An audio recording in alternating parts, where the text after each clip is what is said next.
Сәлем барығыҙға. Тура эфирҙе дауам итәбеҙ. Теге бынан алда сыҡҡан 5000 төлөк тура эфир эшләмәгәйне. Хәҙер яңынан башларға тура килә. Әлеге ваҡытта мин һәм минең иптәшем Шамил менән беҙ Балҡан ярымутрауы илдәре буйлап сәйәхәттә йөрөйбөҙ. Беҙ шулай булһа ла пландар буйынса беҙҙең тура эфирҙарҙы дауам итәбеҙ. Башҡорт экономик проекты буйынса төрлө мөһим һәм кәрәкле темаларға беҙҙең башҡорт егеттәре һәм ҡыҙҙары менән осрашыуҙарҙы дауам итәбеҙ. Әлеге ваҡытта беҙ Белградта һәм хәҙер беҙ Өфө ҡалаһы менән бәйләнешкә сығабыҙ. Өфөнән бөгөн Тамян Ғәбитов тигән шәхси эшҡыуар менән әңгәмә буласаҡ. Әйҙәгеҙ уны саҡырайыҡ һәм мин әҙерәк уның тураһында һөйләп үтәрмен. Бәйләнешкә сығабыҙ.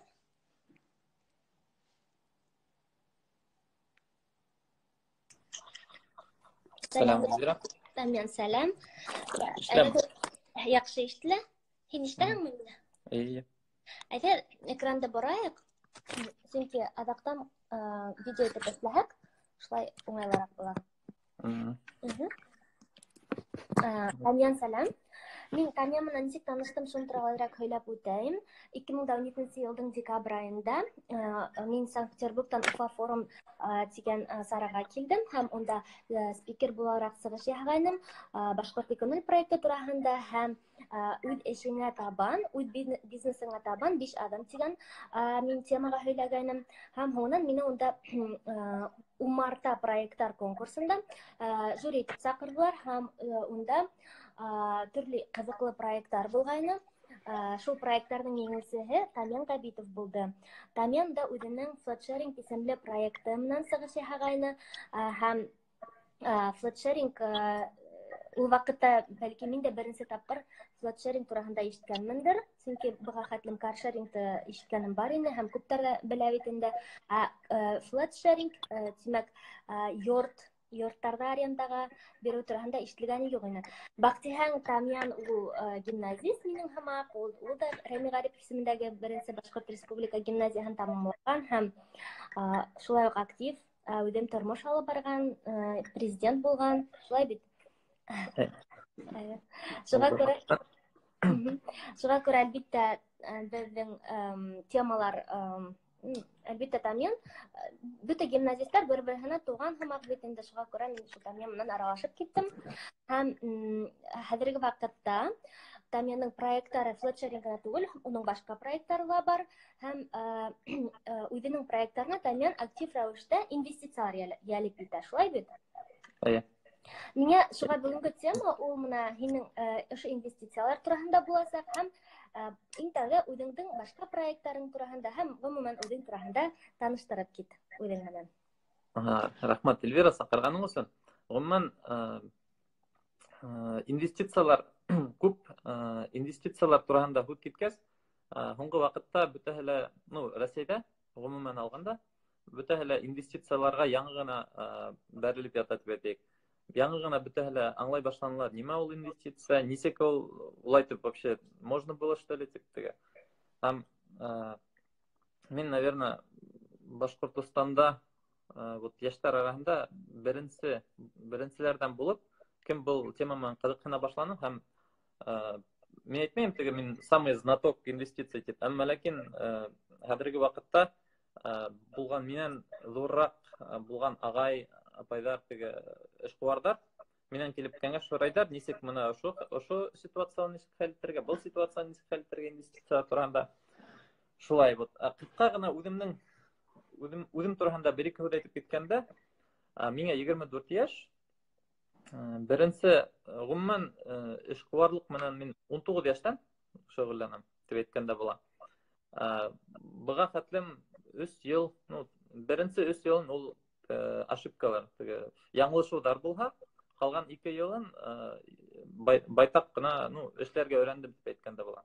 Состоялся как предприниматель тип әйтәләр дөрөсө. Шул.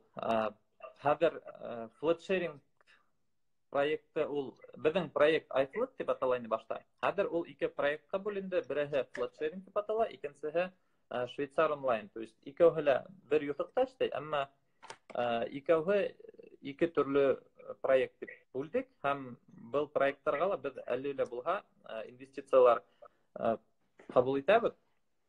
Ялеп итәбез, чөнки алып караганда менә мәсәлән Америкадагы стартаптар мына һуңгы бер проектты караным, 45 миллион доллар на стадии она привлекать талар. Если она Россия намакейна рубльна валютаһына күчергәндә, ул безнеңсә бик зур хандар. То есть привлекать инвестиции на стадии это нормально, то есть считается. Әмма Россиядә был быга әле күнегеп итә алмайдар. Шуга әле яңа сак башланып тора. Һәм үземнең булган опыт менән әзрәк бүлешеп киткем килә. Кемгәлер бәлки файдалы булыр. Кисә генә менә иртәнсәк шылтыратып, бер егет күптән инде эшкуарлык менән булыша. Мына шундай ситуация дип аңлатып, мин уга ярты сәгать буе телефондан аңлаттым, ничек уга инвестиция, ничек инвесторлар белән аралашырга һәм бер зур гына ярдәм булыр дип ышанам ул егеткә. Шул. Ул егеткә генә түгел, гомумән бөтәһенә лә безнең тамашачылар өчен, чөнки сынапта һин беренче, мин белгәнчә беренче башкорт эшкуарының иң беренче башкорт эшкуарларының береһе, ошо инвестициялар менән шөгыльләнгән һәм һин ошондай тагыла һорау, һинең инвестицияларда ялеп иткән иң беренче проектың ул ошо Flatsharing булдымы? Так, юк.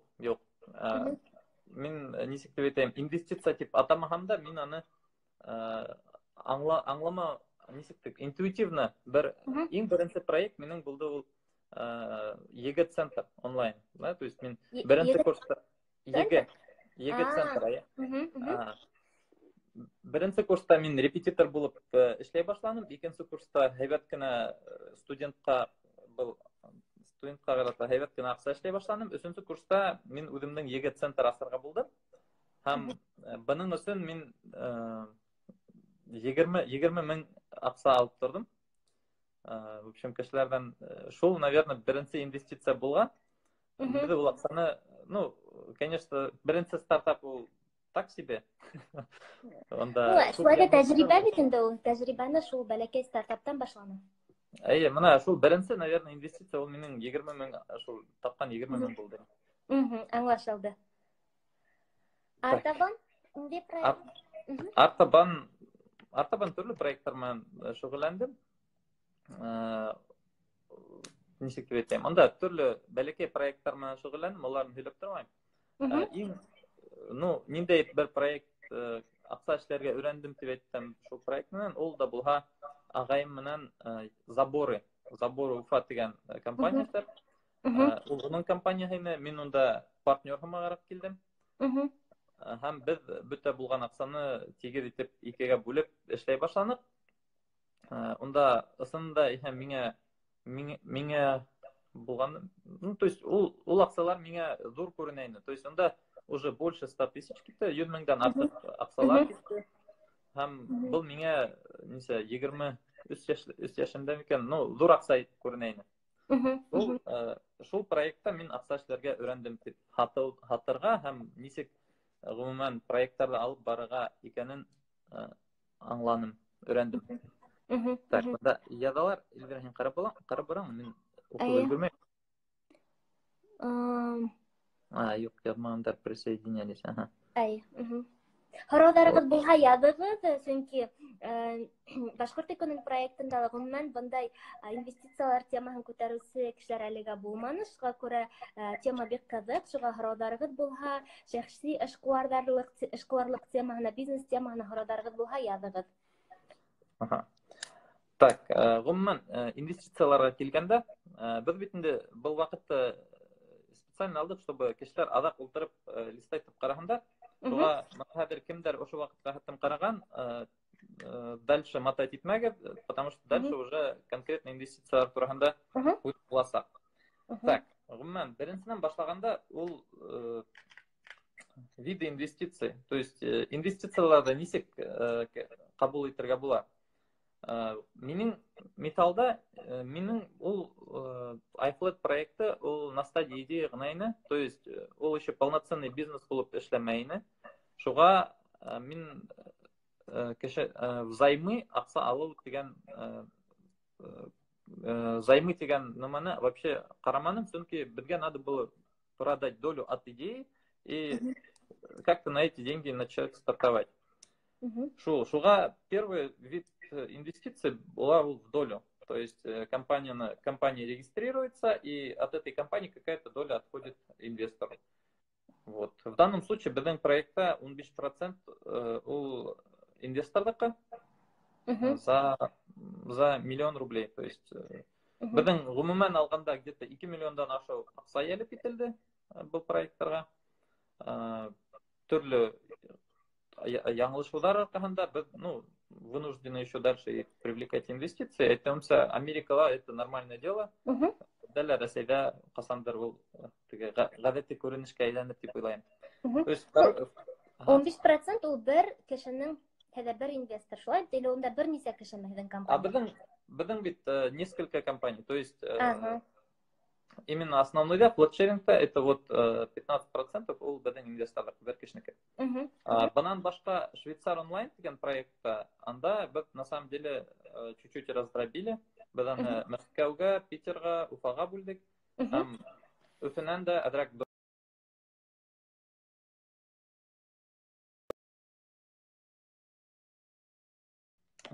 Также можно еще и привлекать взаймы. Если бынагар күп эшкуарлар миңа городар менән мөрәҗәгать итәләр, уларның уже эшләп торган бизнестары бар. Улар кемдердер минимальный 100 меңдән ашу акча эшләйләр, чистыми да, в месяц. И улар теге масштабироваться итер өчен акча эзләйләр. Һәм городар нисек моны нымыштарга була? Мин бит долю нисек бирәм, миңа бит ул доляны бирү кыен, һәм башка. Һәм даже если доляны биргән хәлдә лә нисек ханарга дигән городар менән киләләр.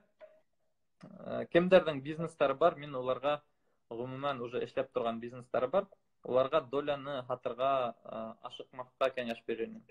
Чөнки бұл яды қадым була, адак үдәр үкенәсәк. Әмма ләкин хәзер вот беренче нема килә. Примерно, наверное, 20% годовых. Если инвестиция взаймы привлекает, 20% годовых менен привлекать итәләр, это, в принципе, нормальная сумма. Кемдердер обещает там от 45, но это уже вот прям заоблачно на макете аксалар. Гром бар? Так, хәзер инвестициялар. Юк, һәр дәвам ит, мен гром бар, хәзер моны формулировать итәм дә, һин гром.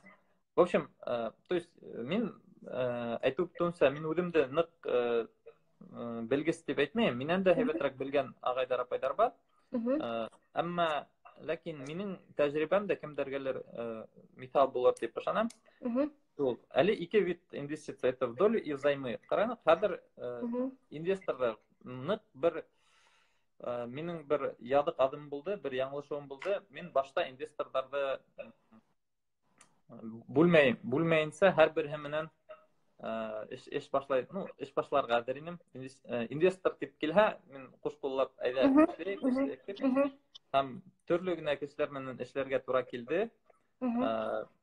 Даже инвестор менән хугышкан вакытка бар итте. Шуңа башта кем инвестициялар эзләй, ул беренче булып инвесторның үзенә карарга тәкъдим итәм. Нисек аларга? Нисек нинди критерийлар буенча?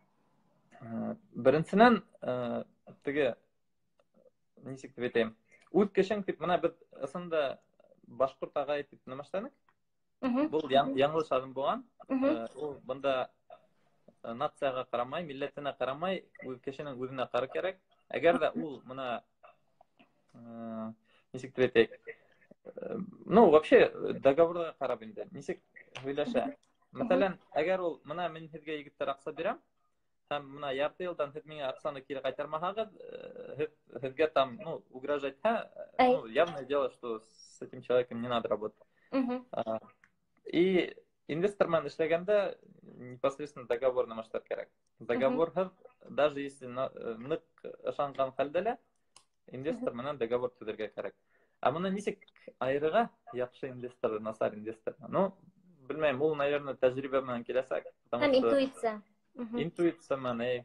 Ну, беренче очрашудан ук беренче инвесторга ук дип әйтмәккә кәңәш бирәм. Ничек кенә акча кирәк булһа.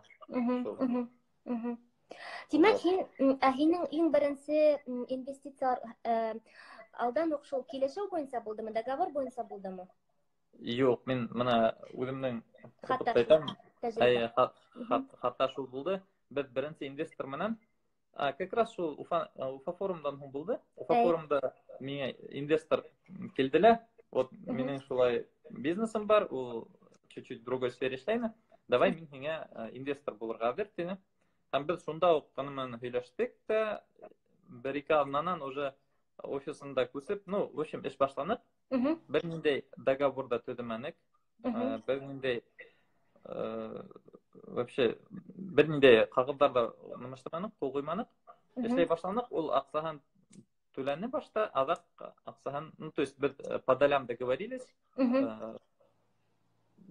компания создавать тек, доляны бирдек уга, әмма кайһылар вакытта ул акчаһын кысты, то есть дальше акча бирмәйм, һез эшләргә тиеш дип нимәштәне, һәм без буны менән риза булмай, Луганска каршы шуны менән угышып чыгып китәргә туры килде.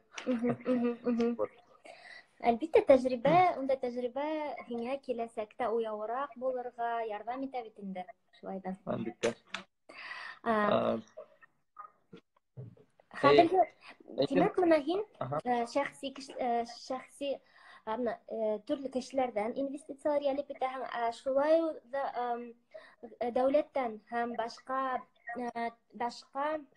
оешмалардан ялеп иткән акциялар булдымы? Әлбиттә, ну, минең осракта улар булманы, әмма без йөреп каранык, төрле фондтарга, төрле грантларга заявкалар бирдек, әмма кызганычка каршы, бәлки, наоборот, безгә туры килмәне әле фондтар менән эшләргә, потому что, ну, уровень бар, есть, инвестиция привлекать иткәндә несколько уровней.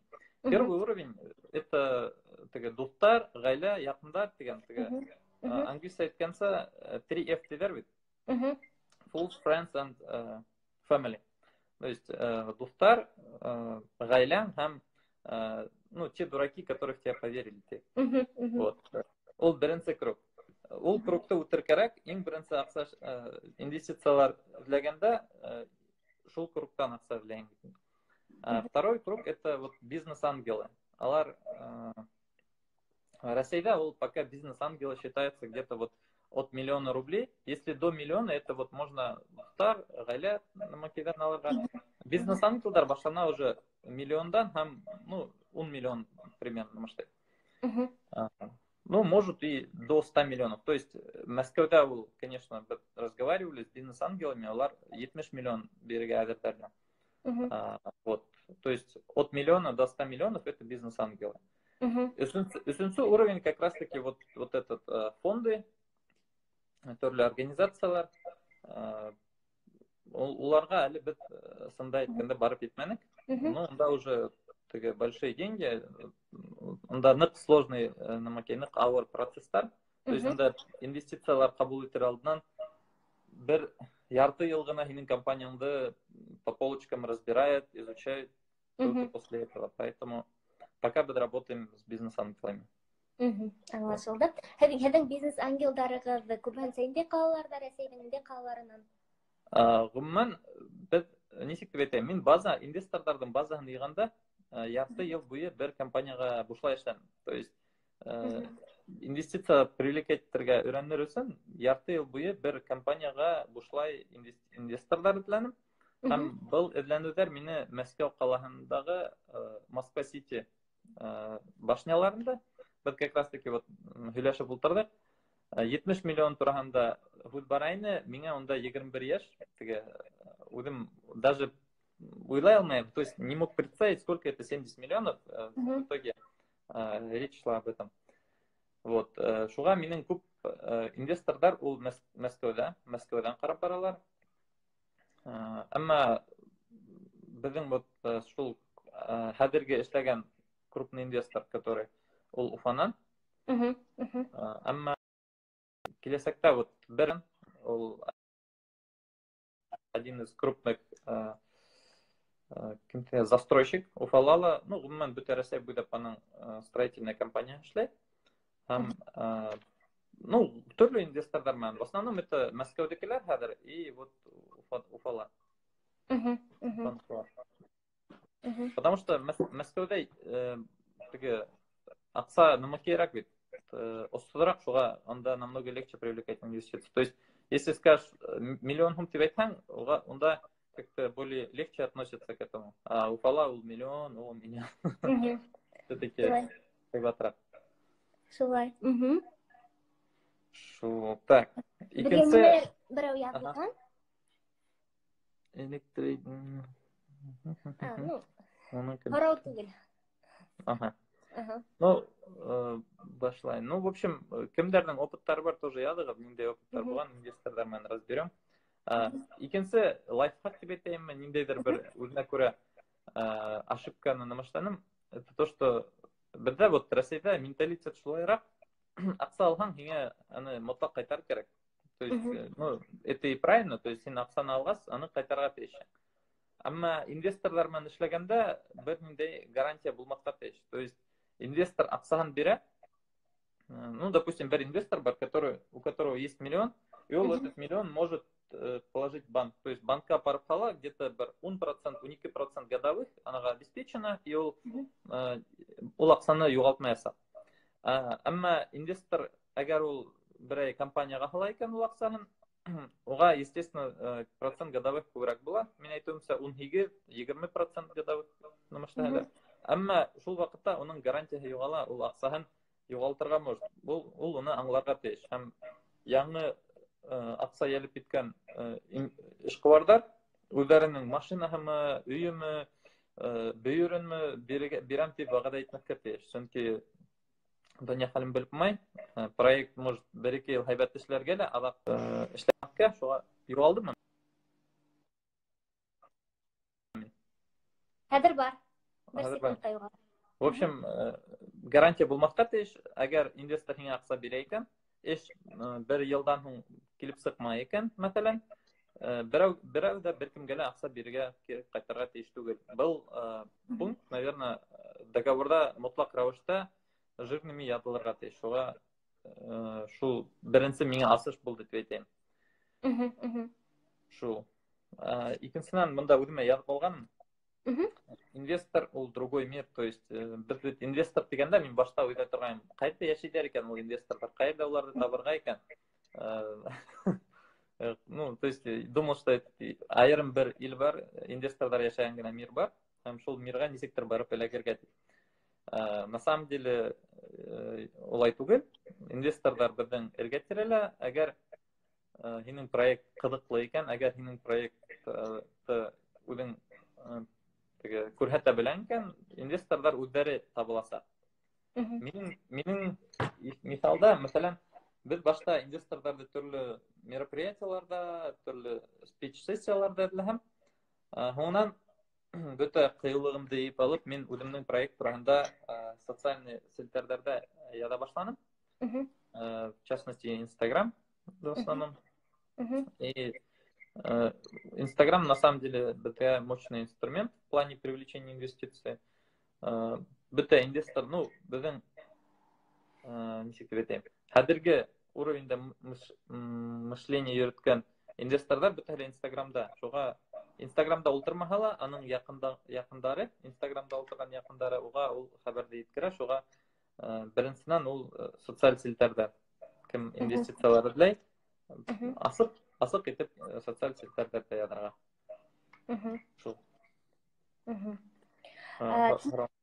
Мин шунда һорау, димәк, менә һин инвестициялар тураһында, һин 21 яшында бер компаниялар бушлай эшләнем дигән, шулай бит? Димәк, һин тәүдә инвестициялар тураһында белдең, һуңынан гына үзеңнең эшеңне барлыкка килтердең, шулай бит? Әйе, шулай килеп сықты. Мин ничек Аяз Шабудиновты бөтәһе лә беләләр, кемдә. Как-то шуның бер мероприятиеһына барып эләктем. И ул мероприятиега как раз инвестициялар турында һөйләй ине ул. Нисек ялеп итәргә, нисек һөйләшергә һәм башкалары.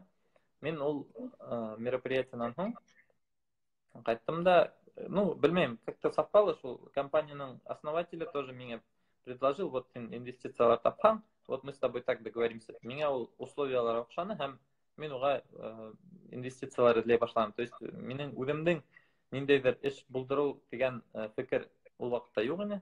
Әммә шул инвестицияларҙы өйрәнә башланым инде шул ваҡытта. Һуңынан мына флотшеринг тимәк һинең дәүләттән тик мына Уфа форумында енгән 30,000, 40,000 генә аҡса булды, шулай бит? Әйе, ысынында шулай булды. Дәүләттән гранттар утыр өсөн унда беҙгә намакәйҙәр бит. Төрлө ҡағыҙҙар тултырыр кәрәк, во-первых. Унда байтаҡ ҡына минең унда тәжрибәм юҡ, ниндәйҙер ҡағыҙҙар тултырыр кәрәк, заявкалар. Һәм икенсеһе ул оҙаҡ көтөр кәрәк. То есть ниндәйҙер бер ярты йылмы үтергә тейеш, пока һиңә ҡарар сығарғандарынса, грант оттаңмы, яҡмы. Ә миңә никогда ваҡытым булманы аны күҙәтеп барырға һәм кәрәкле ваҡытында заявка бирергә. Шуға миңә отошлораҡ күренде икенсе вариант, когда частный инвесторҙар менән эшләр. Потому что да ике аҙна эсендә һөйләшеп, килешеп эш башларға була ине. Әлеге ваҡытта мына һин шәхси инвесторҙар менән договорҙар төҙөйһөң. Һеҙҙең арала юрист бармы? Һин үҙең договорҙар төҙөйһөңмө?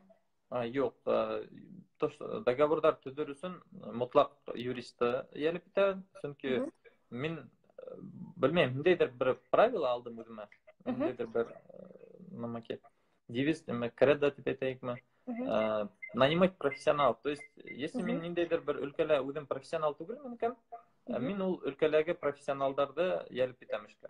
Мәҫәлән, шул уҡ юристтар, минең һәр бер һөйләшеүҙә беҙҙең бер таныш юрист ҡыҙыҡай бар. Һәр бер килешеү төҙөр алдынан һөйләшеүҙә шул ҡыҙыҡайҙы ултыртып ҡуям да, ул бөтәһен дә тыңлап ултыра инде. Һәм то же самое забор эшләгәндә намакәйҙәр менән. Унда тоже сварщиктар менән, нәмәләр менән тоже шулай булды. Үҙем эш еңел генә булһа ла, үҙем тотонмайым, ә профессионалдарҙы йәлеп итәм инде. То же самое мына хәҙер дизайнерҙар менән. Мин элек дизайнерҙарҙы ғөмүмән һанға һуҡмай инем тип әйткәндәй. Дизайн нимәгә кәрәк ул, һәм башҡа тип уйлай. Әммә хәҙер дизайнға беҙ, наверное, иң күп аҡса бәлки сотрудниктар һәм дизайнерға китәләр. Мин һинең менән бының менән тулыһынса килешәм һәм үҙем дә өҫтәп китәм. Мин дә бизнес менән эшләйем, шәхси эшҡыуарҙар менән эшләйем бит инде Санкт-Петербургта һәм ҡайһы бер саҡта, ҡайһы бер яңы ғына эш башлаған эшҡыуарҙар, улар үҙҙәре бөтәһен дә эшләргә теләйҙәр инде. Минән һорашалар инде, нисек итеп, мәҫәлән, договорҙар төҙөргә, нисек итеп, хатта бухгалтерия буйынса нисек итеп отчеттарҙы тапшырырға тип һорайҙар инде. Һәм мин уларға һәр ваҡыт әйтәм, һеҙ әлбиттә уның төбөнә төшөп, өйрәнә алаһығыҙ. Был теманы өйрәнер өсөн әлбиттә ваҡыт кәрәк. Әммә ләкин һеҙ үҙегеҙҙең энергияғыҙҙы юғалтасаҡһығыҙ, ваҡытығыҙҙы юғалтасаҡһығыҙ. Ә һеҙ шул энергия һәм ваҡытты бизнесығыҙҙы үҫтереүгә юғалтып, юристтарға һәм экономист, бухгалтерҙарға аҡса түләһәгеҙ, һеҙҙең эшегеҙ өсөн был файҙалыраҡ буласаҡ тип тә әйтәм. Әммә ләкин күптәр быны, әлбиттә, аңлаған кешеләр бар, аңламаған кешеләр бар.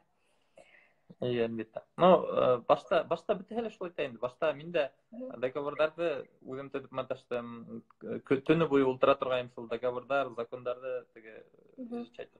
Әммә һуңынан аңланым, мин где-то лучше бер 3-5 мең аҡсамды юғалтам тип инвестировать итһәм, ул миңә аҙаҡ күберәк булып киләсәк, кире ҡайтасаҡ.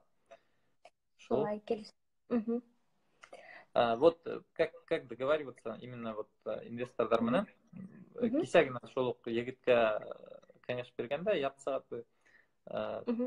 Нисек килешергә? Мына мәҫәлән, бер шул егеттең миҫалын һөйләп китәм, уның бер бизнесы бар, ул байтаҡ ҡына эшләйем ти, һәм күптән түгел, где-то бер 700 мең акса ялеп итәргә булган. Инвесторлар менән бер тапкыр күрешкән ул. Инвесторлар менән теге, что называется, 50/50 договорился, то есть инвесторларга үзенең компаниясының 50%-ын һатарга булган. Һәм ниндидер бер 700 меңгә генә.